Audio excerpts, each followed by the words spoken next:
अस्सलाम वालेकुम मेरे भाई, उम्मीद है आप सब खैरियत से होंगे।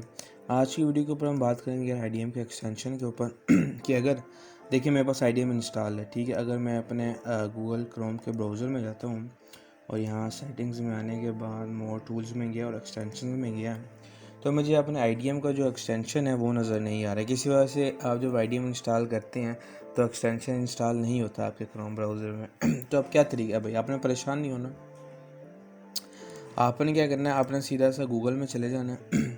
गूगल में जाने के बाद आपने इधर IDM क्रोम एक्सटेंशन लिखना है और इंटर दबा देना है। सबसे ही पहली लिंक के ऊपर I do not see IDM extension के ऊपर आपने क्लिक करना है और यहाँ नीचे एक लिंक दी हुई है, ये वाली इसके ऊपर आपने क्लिक करना है।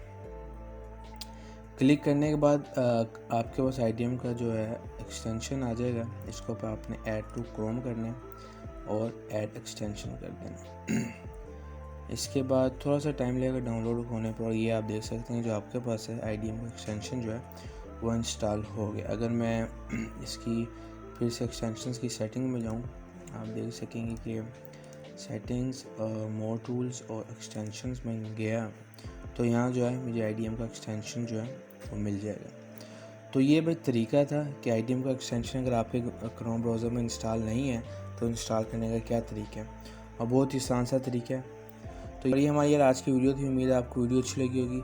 लाइक सब्सक्राइब करना ना भूलना, और इंशाल्लाह फिर नेक्स्ट वीडियो मुलाकात होती है। तब तक के लिए अपने भाई को दें इजाज़त और अपना भी ख्याल रखें यार। इंशाल्लाह फिर नेक्स्ट वीडियो में मुलाकात होती है। अल्लाह हाफिज़।